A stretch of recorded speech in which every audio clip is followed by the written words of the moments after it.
Hey beauties, I just wanted to say hi on this amazing eclipse day.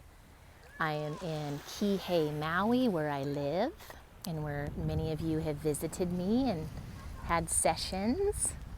And it is absolutely clear and gorgeous here today.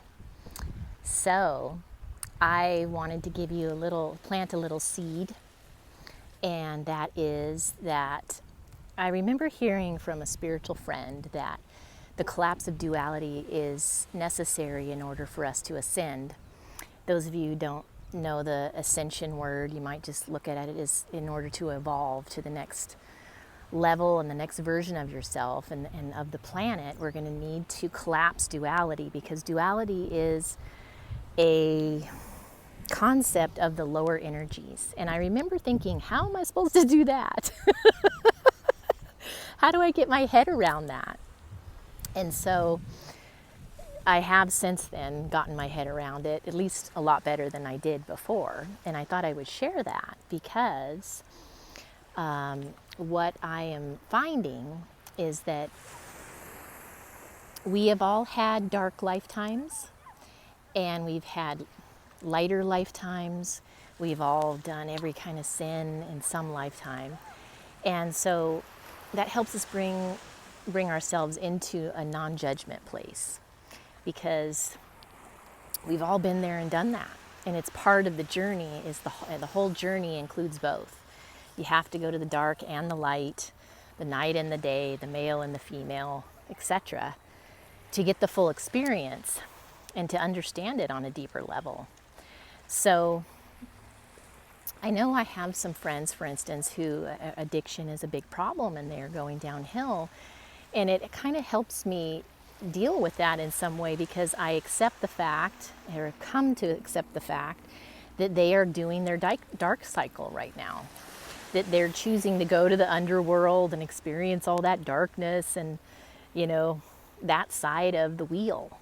And I did it in a different lifetime. So who am I to judge them for choosing to do it in this one? There are consequences and karma, and of course, to all that.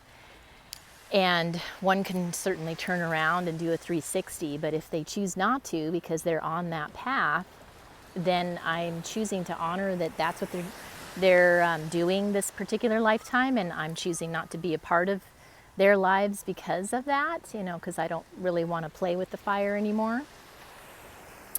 And it also just helps us forgive people, like our parents or siblings or exes, because we're all evolving and we're all at different stages of evolvement.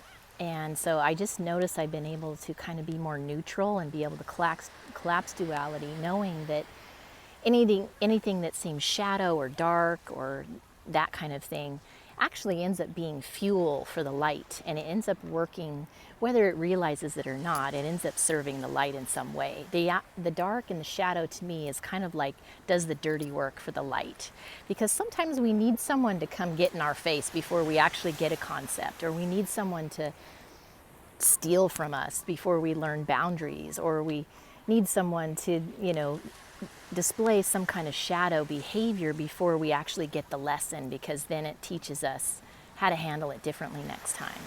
So anyway, I'm planting that seed today because I know that's a big piece of the ascension process, and it has made a big difference for me lately. And I'm continuing to learn to go further down this rabbit hole, because it's a fascinating one that I at first was like, how in the hell do I get okay with the shadow darkness piece of it? And now I feel like I have a better grip on it. So that's why I'm planting that seed with you today, so you can have more ease and freedom around it too.